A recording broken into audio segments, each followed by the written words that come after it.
Giants still suck. Yeah. What's even worse is the interim coach saying our defensive coordinator still has his confidence. That dude is a nightmare. It's you get like one little glimpse of like what it could be like, like with the Commanders. It's like, man, you know what? We had such a great season last year, and now everyone is injured. Our coach has decided that he just sucks too. Um, none of our even backups can play. It's a fucking disaster. So I was just happy to get to watch soccer today, and then that fucked me over too. And then my NFL parlay fucked me over. So You just can't catch a break. can't catch a break today, man. Um, but anyway, I digress. Um, anything else we need to talk about? You know what? You want to just start the podcast? Let's just start. All right. I mean, that sounds great. Let's fucking do that. What time is it? It's time for Wicked Spursy.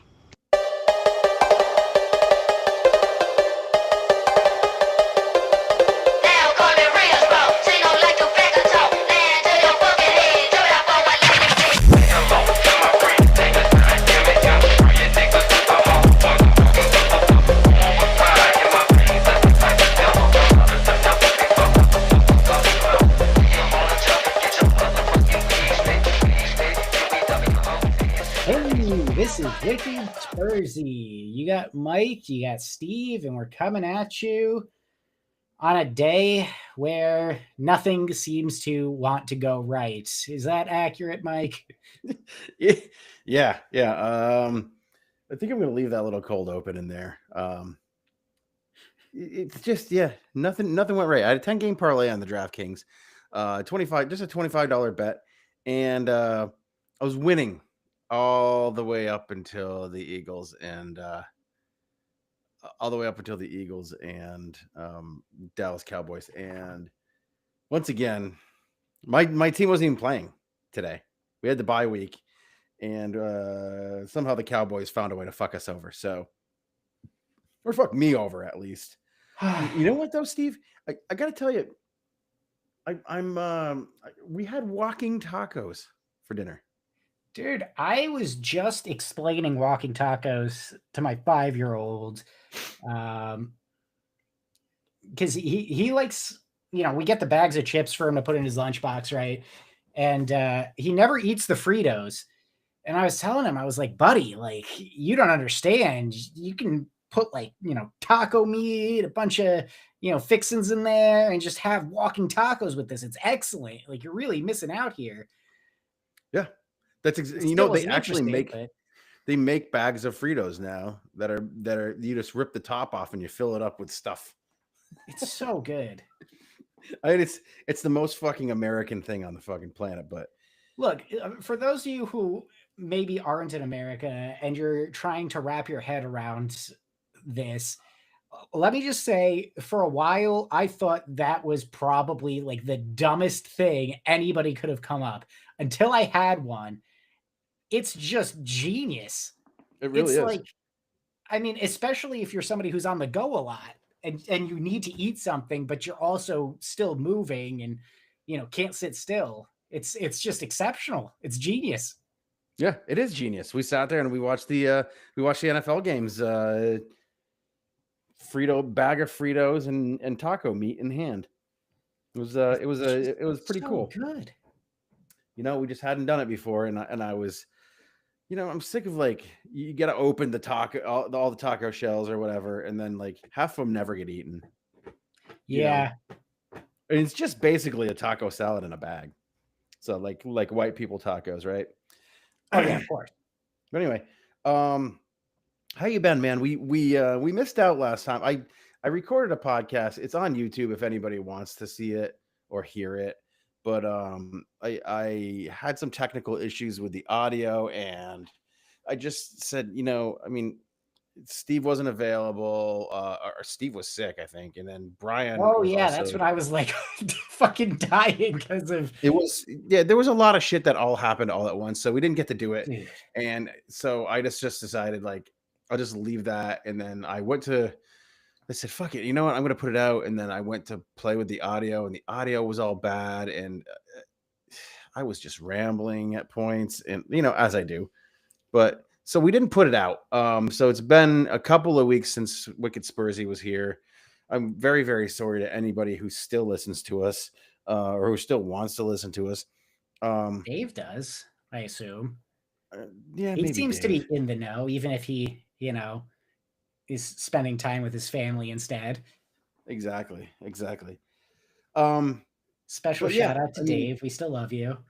we had an international break. The great thing about the international break is that the U.S. men finally played what actually looked like Pochettino football. Yeah, And that was you know surprising. what? And we'll just spend a little tiny bit of time on it because we have a match to talk about, but or what resembled soccer. But Certainly some team was playing soccer. we were waiting for the longest time for Pochettino's Pochettino's football to come to the United States. And took a long time. And it seems like it's starting to like bed in a little bit. I think a lot of that is due to players like Serginho Dest coming back, finally being healthy. But we still do have like a lot of bit role players, Brennan Aronson and Josh Sargent and those guys. And so the other night, and Uruguay they didn't like put out a B squad. They had their starters out there, and we just To be fair, Bentancur decided he would rather be anywhere else during that game. So that was about the 60th minute that happened. Just so you know, it was already 3-0. yeah, it was. But I don't know. That just, to me, that's a good transition point to talk about how he needs to be a little bit better, a little bit more consistent, a little bit less of a gamble in his position. Because, man, between the US game and today, it has just not been a good time for Bentancur. I mean, all right. So I saw the lineup today, and I was just like, this is a fucking derby, man. This is not the time to fuck around with lineups. So he goes with a back three, back five for all intents and purposes. Decides that he's going to be parking the bus. Which, fine. We've been playing defensively pretty well. But the way that Arsenal plays, they're defensively super, super sound. Like, they've given up one goal all season at home, right? And they're Two now. defensively super sound. And yes, they're like 8 or 9 fucking years into this project. So they're light years ahead of us. Fine. But it's almost impossible the way that they play offensively is that they press really well. They're not really super strong in the midfield, especially without Odegaard there. But like they just break you down. Like, they break you down and break you down and break you down, and then they find space and sometimes it comes off, sometimes it doesn't. But as of recently this season, it's been coming off, and we could have seen this from fucking a mile away, right? That this result was going to happen. So for me, like, when I saw the lineup, I was just like, I don't like this at all, because like parking the bus against a team like this, it's just not sustainable for a period of time. Um, Especially if it works for about 30 minutes, right? You absorb pressure, absorb pressure, absorb pressure. The point of parking the bus is to absorb pressure and then catch the other team on counters. The problem is you don't have midfielders and you don't have any forward players. I mean, You don't. You didn't today. Odebear was. I don't know who that player was. Mo Kudus could not do anything out there because um, he couldn't get service. Richie, anytime he did get service, lost the ball or got knocked down. He's just not strong enough. We didn't have a strong possession midfield. We had a defensive midfield. It just, and then so you get scored on in a park the bus situation, and what happens? You have to open up. You see, the problem for me is, yeah, it was defensive, but there was no look for an outlet. And I think that's the big issue. And I'm sure a lot of people would agree, right? If you're going to be absorbing that pressure, just like you mentioned, right? You at some point you need to convert that into a chance at the other side. But aside from Vicario blasting balls, 70 yards down the field from free kicks, nothing was really happening. I mean, shit, even the one goal we did score was from like 40 yards out, so they're just, you're taking in all this pressure, but there's no way to get rid of it. There's no outlet. And so of course it collapsed. Of course things crumbled, right? This is an analogy that I'm sure some of our American listeners might understand a little bit better. It's like, in the NFL, when you've got the same defense playing, possession after possession after possession, they just can't get off the field long enough for the team's offense to take over. And then what happens? They get tired and they start to make mistakes and they start to do dumb shit, and the other team ends up steamrolling. Yeah. I mean, that's exactly what happened. We got open like a can of sardines, and then and then there's no coming back from it. No, as soon as that first goal went in, it's like, all right, well, this game's over. Like there's no way. I just don't feel like we can come back from even a goal down in that type of setup. Vindicated because we didn't, but it's just, and I think that this is the issue that I have right now with Thomas Frank. I just don't understand what he's trying to do at the moment. Because there was a time, a couple weeks ago when I was saying switch the system, try something just like that. Well, not just like this, but similar, right? With the three at the back and use the wing backs offensively. But it was a complete defensive display with no real opportunity to change things up. And, it's not the time for it. You're absolutely right. It's a derby. You should not be playing the same way that you would approach the game as if it were Brentford. It's not Brentford. We're not Brentford. And this game is much more important to, Spurs fans across the board. It was so negative. And then you look at the, XG for this, and you look at the XG for the Chelsea game, and it just has me feeling almost hopeless. Like, does he really have a solution? Because on the one hand, I'm sitting there like, it's only been a couple of months. We've got some key players injured, give them time, be patient, let them cook. But at the same time, I'm just not seeing enough out there to make me believe in the project just yet.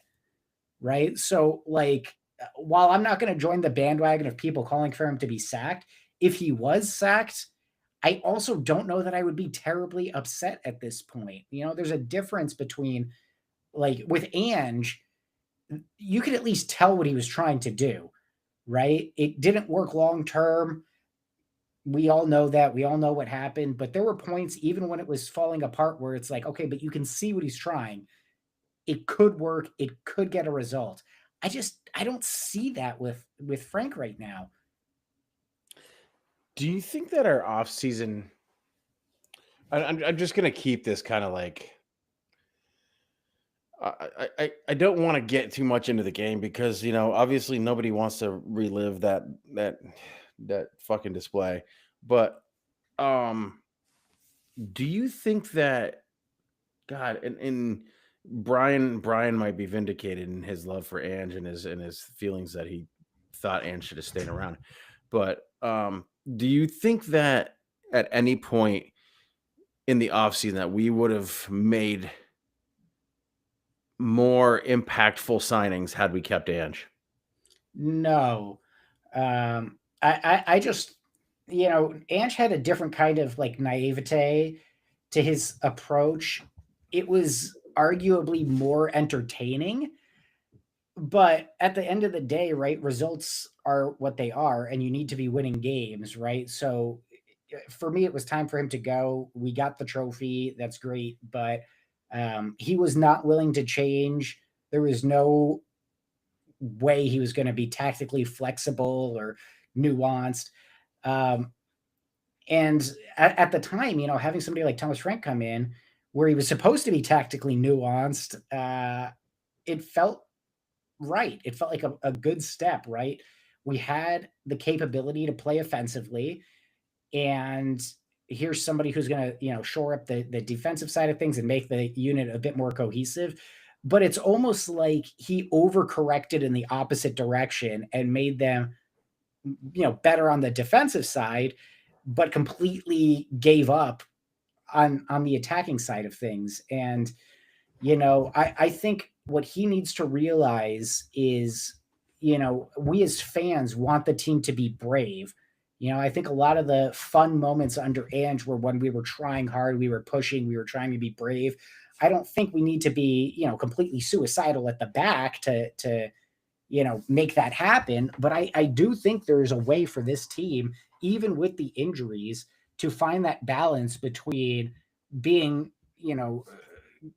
cautious and deliberate in our play so that we're not leaking goals at the back, but also being brave going forward and trying things and pushing the issue. It just seems like a lot of what we're getting by and large is playing it too safe.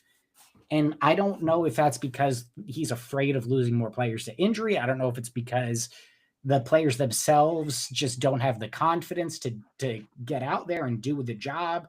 But we are not seeing anybody really try. We saw Xavi a couple of, before the international break, he had some really solid passes and at least one really good game right at the end there. And maybe dropping him was a mistake for this one. But by and large, those are outliers, right? We haven't seen a lot of goal mouth action.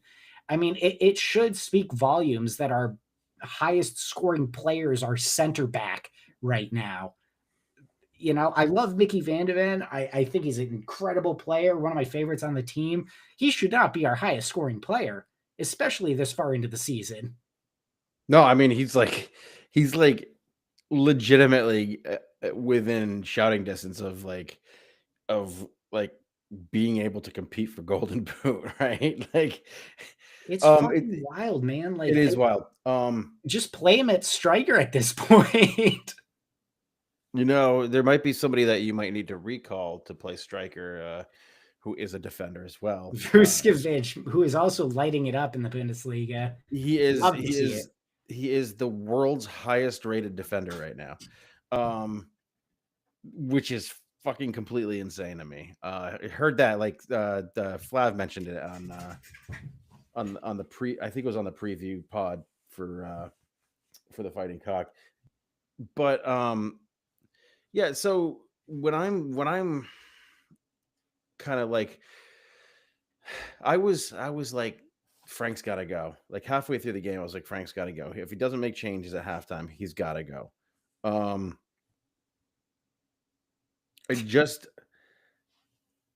you gain a little bit of kind of perspective when you make these decisions in your brain that like are just kind of off the cuff, quick fire decisions. Like he's got to go.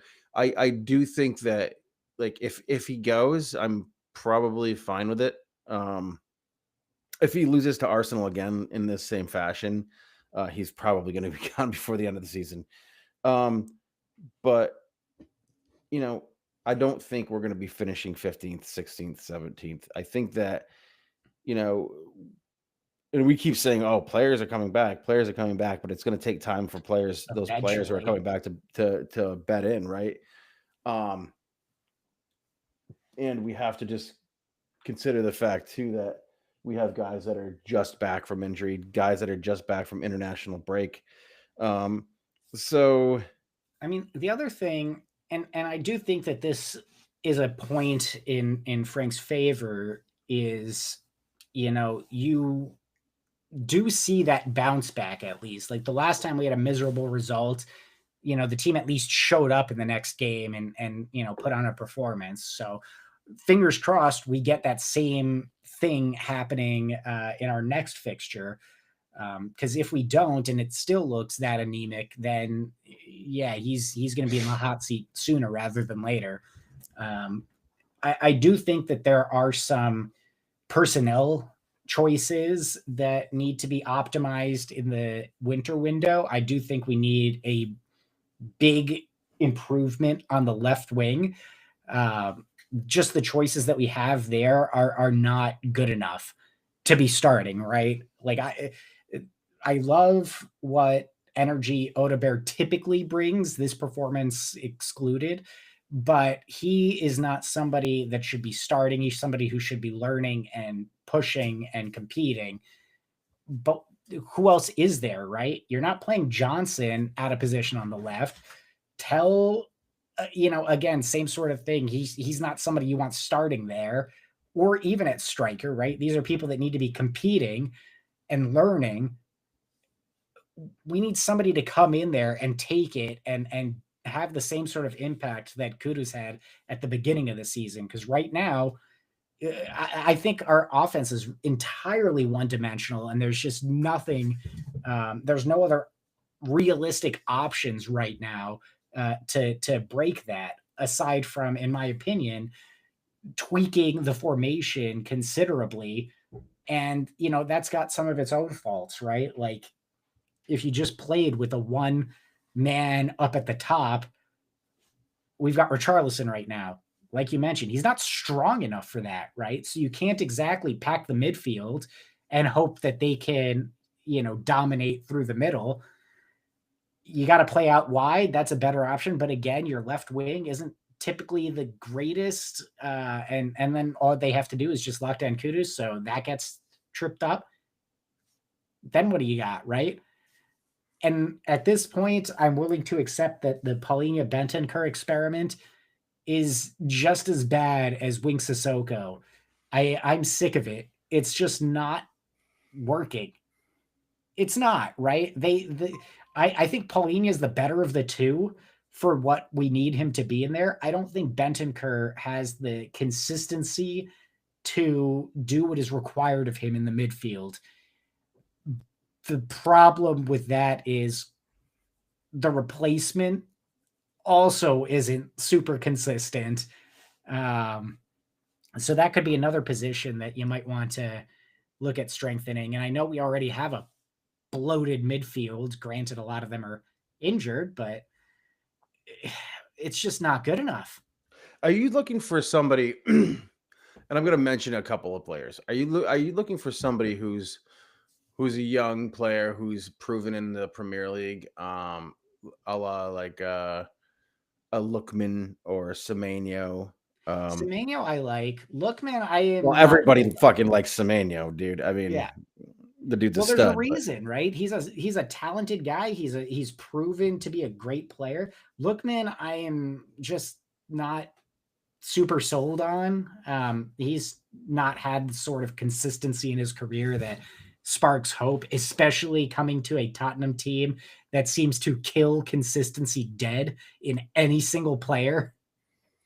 Yeah, I mean, you know, I think that we could be looking at like loaning out one of our wing players, just to get somebody big in. I mean, the other option is like, you know, Marcus Rashford still might be out there. Somebody like that who they might be looking for a loan. Somebody, I'm just thinking in terms of maybe not Rashford, but like in terms of maybe somebody who is a real veteran presence, and that can come in and solidify things, because right now you have teenagers essentially playing throughout your midfield and on the wings, and Brennan Johnson is not going to be one of those guys who's going to be one of those one of those veterans, even though he's still young, who will come in and do what you need him to do with these young kids, which is push them and press them and show them the way, how to navigate things in the professional ranks. Like Madison was supposed to be able to do that for for a young player like Berval, or even could have been a big presence for somebody like Xavi, who I still think Xavi's going to be fucking great. Um, it just and I think Matisse Tell is going to be great as well. And I think we need to give them time. But like, when you come to a big player like this, or a big team like this, like these players, they're expected to perform immediately. They're not given the time. Managers aren't given the time. When you come to big teams like this, it's amazing that Arteta got the time that he needed. Um, with that, they have spent a fucking $1 billion over the past few years, like literally $1 billion. So, I mean, you're either going to have to spend a boatload of money, but like at this point, you have to any players that are going to come in, you're going to have to fucking convince them that this is a project worth coming to. And right now, it's just, if I were a player, I'd be like, fuck that. Again, we're not finishing 15th, 16th, 17th. We better not. That's for damn sure. We're gonna win games, dude, and some games we're gonna look really, really good. Again, you can like I've always said, you can lose games to these top 3, 4, 5 teams, right? You're allowed to lose games to these teams, but if you are beating the teams that you should beat, and you win most of those games against those mid-table teams, you're right up there in the fight. You just have to find ways to not lose to the fucking Wolves of the world, right? Yeah, which with this Spurs squad, I mean, it seems like it's easier said than done. I'll tell you what, though, there are a couple players that I'm desperate for Decky to come back, man. Like that, there's a guy who has the strength, I think, to link things up a lot better than what we've got right now. I really hope that when he does come back, he can, really step up and bring the talent that he's shown in the past. My big fear with these long injuries is that they come back and they never quite recapture their brilliance from before. But man, having Decky before his injury come in and try to hold things up and link things up, that would certainly help quite a bit. But again, who knows when he's going to come back, right? It seems like people are still, oh, well, maybe by Christmas he'll be back. Nah, and Solanke was supposed to be back after a couple of days, and I haven't seen him all season. So there's too much, I think, ambiguity within the squad. I do think that it needs to be trimmed down a little bit, but we also need to bring players in who are going to bring that sort of veteran quality that you had mentioned, right? Like we need somebody who can step up, who has the experience, and is willing to kind of grab it by the horns and drive things the way they need to go. I don't know who's out there. There are some promising players, but we've got enough promising players. I think I want somebody who can, who's been around for a while, somebody who can come in and lead by example. And I'm not saying they need to be, 27, 28, 29 years old to do that. They can be on the younger side. They'll be hella expensive. but I really want somebody capable, and not somebody who's going to be capable in a few years, or if trial by fire just happens to spark something for him, right? Like I think we hit lightning with Bergvall in a lot of ways, but I don't want to gamble on a bunch of youngsters that, oh, if we just happen to be desperate enough to play them, maybe they'll come off. I want somebody who's going to come in and will do the job like from day one. I don't know who that is. I don't know what that looks like, but I'm just not happy with what I see in the squad right now. Rodrigo, Harry Kane. Sir Florida man would be great. NDA over at Everton. Like these are players that could come in and really make a difference. Morgan Rogers, somebody like that. Like and I know I'm mentioning midfielders as well, and but like think about like what we could have had we gotten Savinho too, right? Like whatever happened to him? Is he even playing? Oh yeah, he's playing. Yep. I mean, City isn't doing super great. They're better than us, but they're not flying high just yet. I don't know, man. There's a lot of players out there. Some of them, and I think that's probably the tricky thing. And us armchair analysts, we think it's just go and get the highest rated player in FIFA. But there's a chemistry component. You could get somebody like an Mbappe who, in theory would be the ideal replacement on that left side, right? But he could also throw off the complete chemistry of the team and make things even worse as a result, right? So there is that like personality chemistry factor that needs to be considered as well. So I mean, do you go for that, star player who could potentially be disruptive in the locker room? Or hey Mike, what you drinking? Oh fuck. You know what you could go for? Yeah, I love it. I love it when you ask that question. I wasn't even paying attention. I mean, look, after a game like this one, right? We could talk about tactics, we could talk about players, but I think the best thing we could possibly do is have a good beer and hope that it numbs us a little bit to the nonsense that we've had to deal with.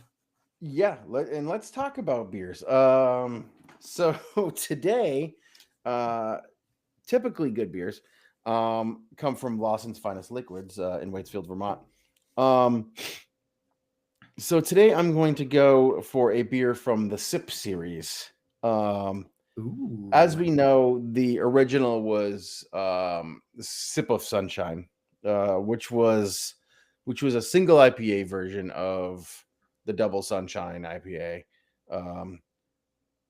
And they started brewing all kinds of other sips, such as they had Sip of Sunshine. They had what's the other one? Little Sip, which is a session IPA.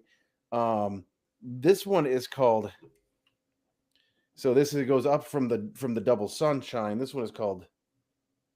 Ooh, Epic Sip. Epic Sip. This is an Imperial India Pale Ale, which for all you people out there in the beer world keeping score, Imperial is just another way to say double IPA.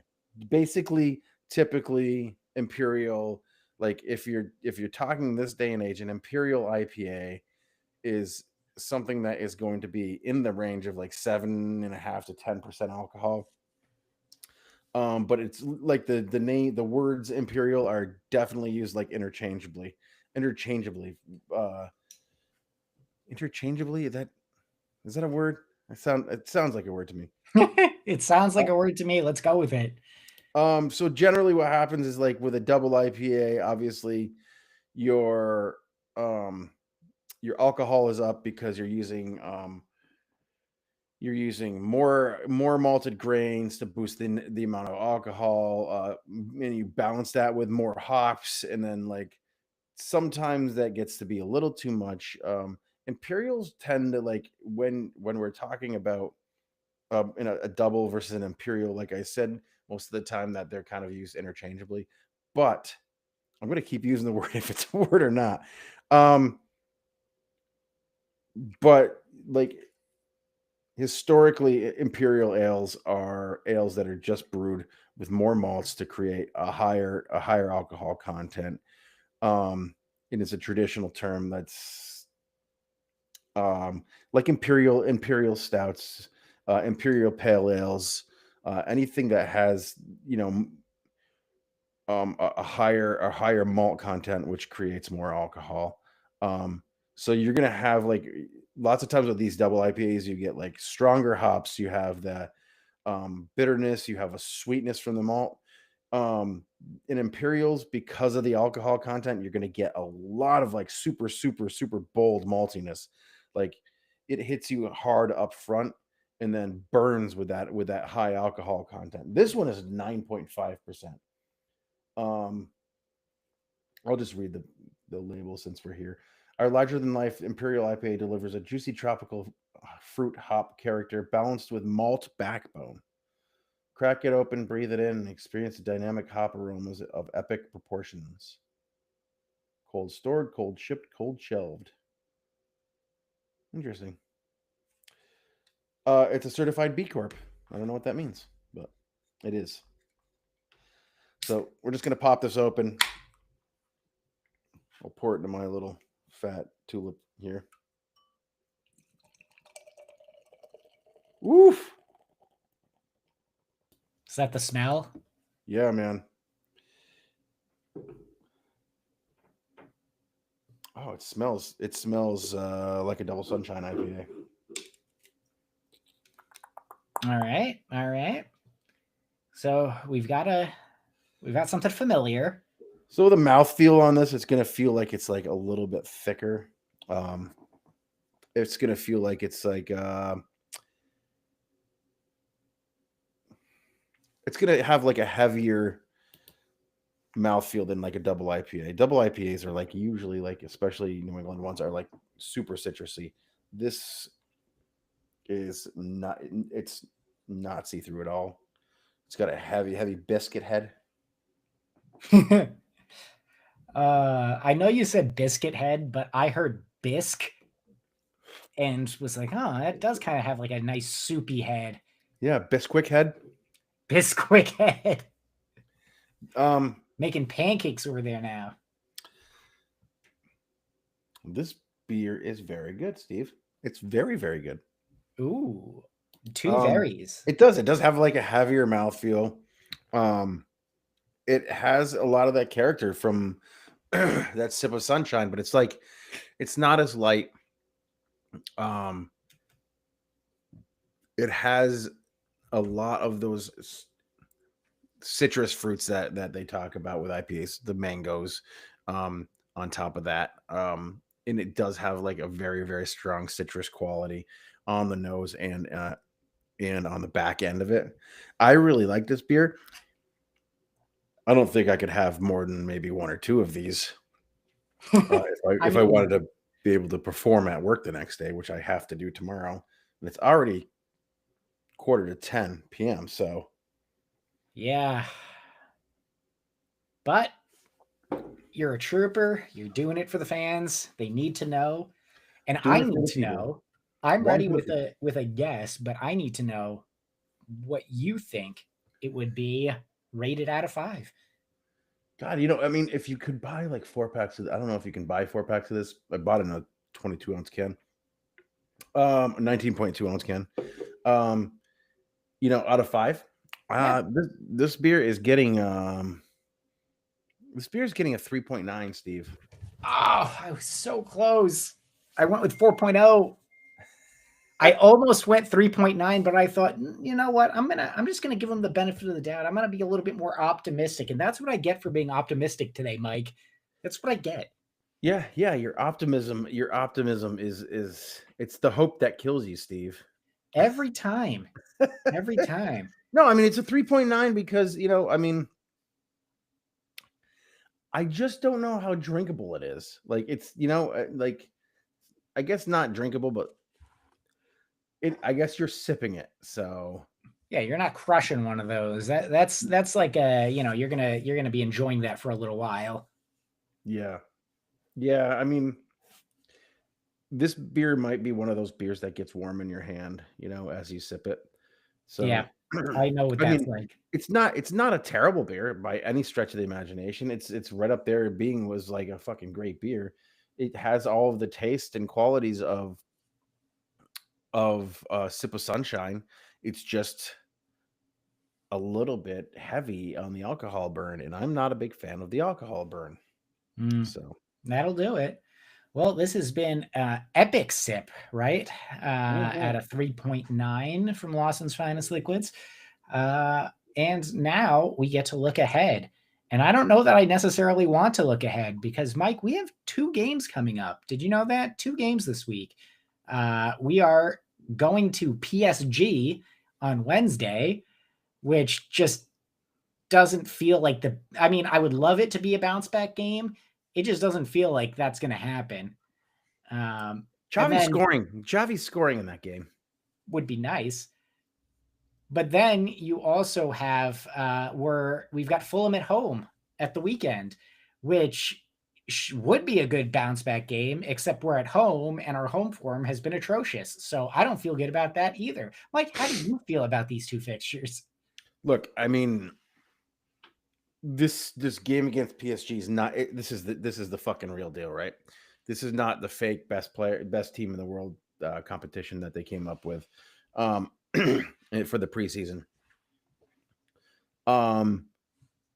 There's not going to be any surprises in this game. I don't see a way that Tottenham wins this game. I don't see a way that Tottenham even competes in this game. I think Xavi scores. I do. I think that I think that we have an opportunity to go out there and play very well. Another very good game in a European competition, but I'm going to see this as our first European loss of the season. And wait, no, we haven't lost in Europe, right? That is a great question. Have we? Oh shit! No, we haven't. 2 wins, 2 draws. Yeah. Okay, that's what I thought. So I'm going to see this as our first European loss. I just don't see a way that we win this game. PSG has way too much firepower. They have way too many top tier, top notch players. They don't have to necessarily. They don't have to play in a league where their players are, their top tier players have to play all the time. They can rotate very easily in the league because that league is it's not even a farmers league. They also haven't played, from the looks of it, since the first. No, they played yesterday. Le Havre. Le Havre. I don't know what that team is, but they won 3-0. Yeah, I mean, so again, they don't have to play in their league. Like Their first, one they're loss winning on the season. they're winning their league every year, right? How Marseille many and points do Lens they look have? like they're making it close at least. Who's making it close? Marseille and Lens both have 28 points to PSG's 30. So they're right up there. But yeah, I mean, 27. So I think that they don't have they don't have they do have the luxury of being able to rotate players at leisure, based on the competition that they're coming up and playing in Europe against. So I mean, this is just another example of this argument that these Bayern and Dortmund and Inter and Juventus always perform well, right? And PSG always perform well in Europe, right? And they always say like, oh, the Premier League, they don't play well in Europe. It's because they have to fucking really play in their leagues. They have to play in their league. The Premier League, you can't take a game off in the Premier League, right? Nope. So these top Not at tier all. teams in the German league, the Italian league, the French league, they have the luxury of being able to build squads that they can rotate that at least gets them by in their leagues so that they can play all of their best players and keep them healthy in Europe, which is why all of these teams, these 4, 5, 6 teams from these other 3 leagues, and I'm not mentioning La Liga because La Liga is probably just below Premier League in terms of you know a Power 5 league in the world. But like those 3 leagues, you don't see they're built to play in Europe, and that's all they do. That's all they care about. Right? I Yeah, mean, I'm even not. in La Liga, like Real Madrid, really, all they really care about is winning in Europe. Yeah, I'm not really. Just to make things a little bit more cynical for us. The last time PSG lost was actually earlier this month to Bayern in the Champions League. Before that, the last time they lost was towards the end of September when they lost 1-0 to Marseille, who is second in Ligue 1. So it's not looking all that great for Tottenham in this fixture. No, I I mean, ugh. when you're looking at like Champions League, Europa League, and I think that at times I think Europa League is probably tougher to play in at times, um, just because of the unpredictability of some of the teams that you're playing, um, and the fact that like some of these lower tier teams and some of these other leagues they tend to be a little bit fiery and physical, whereas you're going to get a nice finesse game out of a team like PSG, um, and the football is going to be beautiful, right?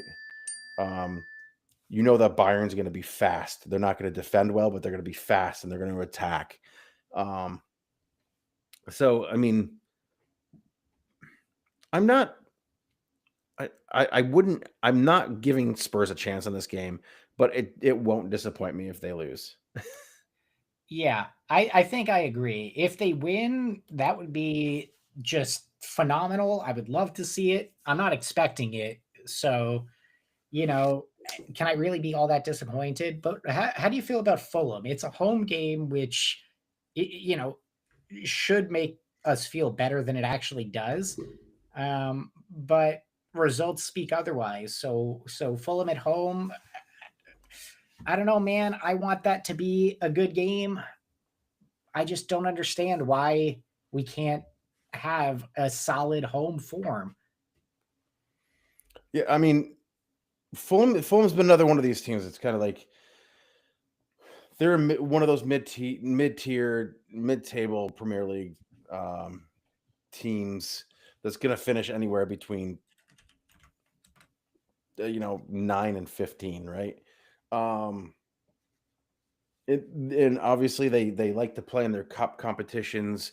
I think they made it to the quarterfinals last year. Marco Silva, I think he's still the coach. So,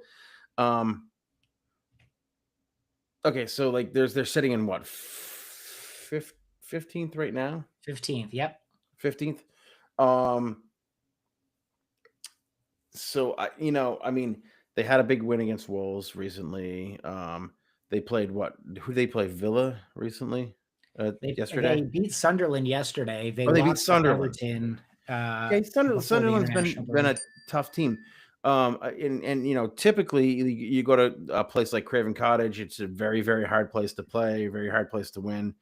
Um, you know, we're gonna get to see our old friend Ryan Sessegnon,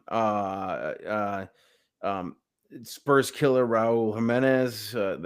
He used to kill us when he was with Wolves. They have a really young player, and I don't even know if he is actually healthy right now, but Kai Donovan, he's a nice, good kind of transitional midfielder.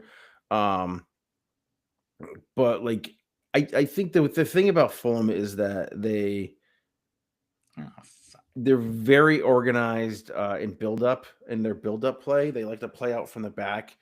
Um, and they're very organized on the attack. They pass very well. Their passing efficiency is amazing. Um, and they do get chances in the box. They will play football. You know, it's not every single thing attacking phase is transitional play. It's they know how to build up and they know how to move the ball through the midfield and up the wings. But they also know how to play in and around the box. So I mean, they're one of these teams that they're like kind of one of those yo-yo teams, right? Though you never know what you're going to get. Are they going to be high? Are they going to be low for this game? And I think that's all going to hinge on whether Spurs are able to get out and if they're able to play and score early. I think when Spurs score early, um, team mentality changes, right? Yeah.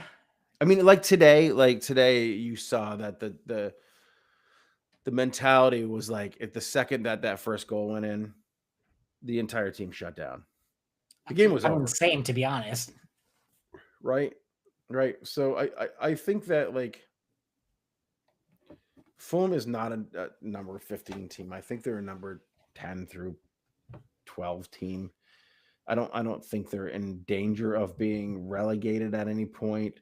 Um, but I think that like this is a game that Spurs should win. Um, we're desperately in need of some home wins. We need Tottenham Hotspur Stadium when it is rocking. It is one of the hardest places to play in the world. The But you team's got have to to perform to get that level from the right, fans. and we just don't know. We haven't been able to do that yet. Like I think the last time that was that Arsenal 3-0 win, right? Those were the days. Yeah. But Mike, enough with the cynicism, enough with the negativity. Let's give some positive final thoughts. Let's see if we can make them a little bit uplifting so that we're not ending on such a dour note. You got anything uplifting for us today? I do have some uplifting things to say. I do want to congratulate the Vermont Catamounts for doing what they did this year. They had a lot of turnover on their team, and they really they were the number one seed, and being the number one seed in the NCAA tournament, like you have a target on your back. I don't think a number one seed has made it past the second round in the NCAA tournament in the past 4 seasons. Um, and you know, the Cinderella situation that happened last year was amazing. They sold out all of their games this year. Like the game today was a hard fought game against a really tough, compact Hofstra team. That much like Fulham, very organized and very good in and around the box. But I do want to congratulate Coach Rob Dow and that team. I think that like sky's the limit for this program in the NCAA. And the only thing that can knock them down is the fact that the NCAA is going to a full calendar year season, which is fine. But the other point that I want to make is that pretty soon right after the holidays, we're going to get a draw for the Vermont Greens U.S. Open Cup. U.S. Open Cup qualifiers are already happening. My new favorite team, Sharktopus FC, out in Portland, Oregon, Not Portland, Oregon, Seattle, Washington. Sorry, Pacific Northwest. Lost to the other team out there in Seattle, Ballard FC, who Vermont Green beat. But I'm just really excited about the holiday season that's coming up. My favorite holiday, Thanksgiving, is around the corner, which I will not be actually participating in festivities with the family this year again for the third year in a row, because I've sold my soul to the devil in order to go watch tournaments in the spring. So I picked up the holiday for another person. So I will be at my home eating my turkey on my own. That said,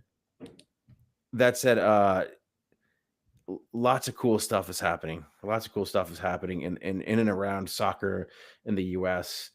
And if you don't know the glory which is the US Open Cup, please look into it, because it is an amazing tournament. It really is. There are so many lower leagues in the United States, whether they're pre-professional, amateur leagues, whether they are lower league one or championship league teams, even the MLS teams. Like, there's a lot of even Sunday league type teams that get into it and perform well. The magic of the US Open Cup is an amazing thing. And just be aware that the US Open Cup it really is it's over 100 years old. So it's not like we haven't been playing soccer in this country. We have, and there's a tournament that proves it.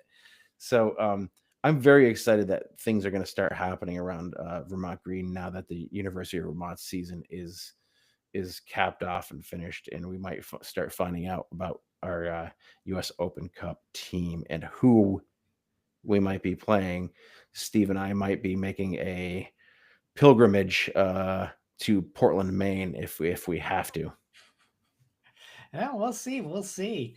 I'm going to continue on your uplifting local soccer trend, because I gotta say, I've been refereeing futsal. Well, I guess just this past week, since the season, I guess, just kicked off. But I was there yesterday, reffing a few games, and I gotta say, I've seen some really positive things from the various coaches that have been participating.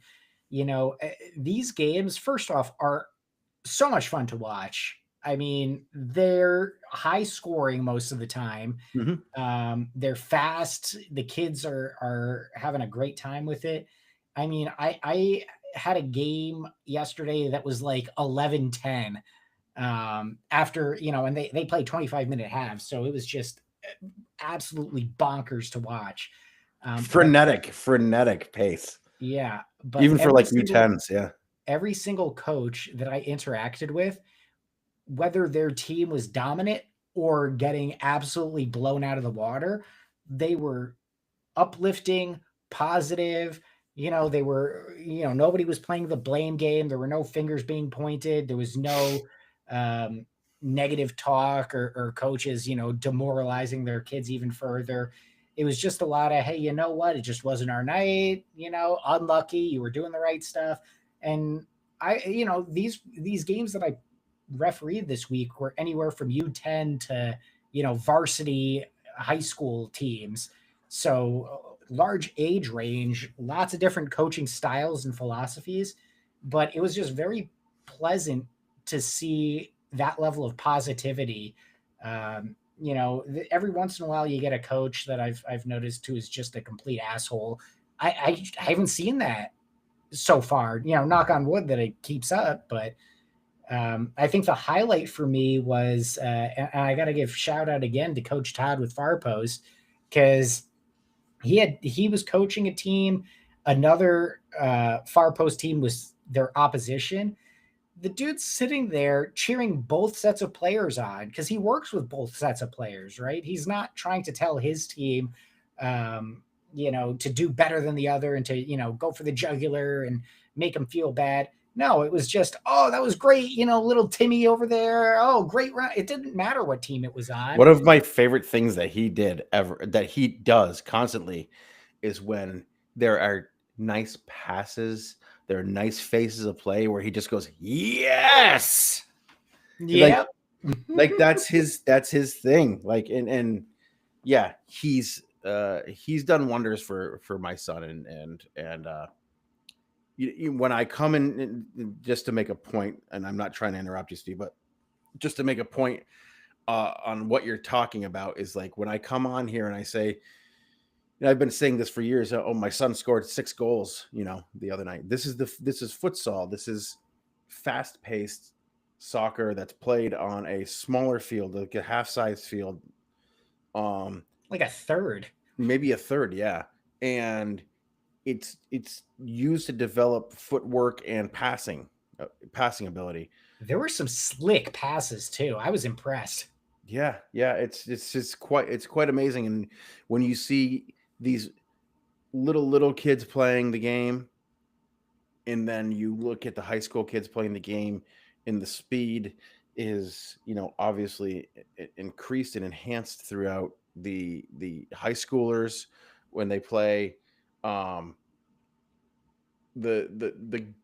game doesn't really change, and that's what I love about futsal. What's interesting to me, with the intricate passes and everything, it exposes the one-man show, one-trick pony players, the guys who are, when they're probably playing full field soccer, they're probably the star player, dribbling and doing all their fancy moves and whatnot. Doesn't really work in this environment. They get closed down quickly. More often than not, they end up losing the ball, getting beat, when a simple pass would have put somebody, one-on-one with the goalie. So it's just fascinating to see how much reinforcement it puts into that sort of quick passing, making intelligent runs, knowing when, to try doing your fancy dribbling, and knowing when it's better to just bring in a teammate because you're being closed down. And being and utilizing space off the ball too.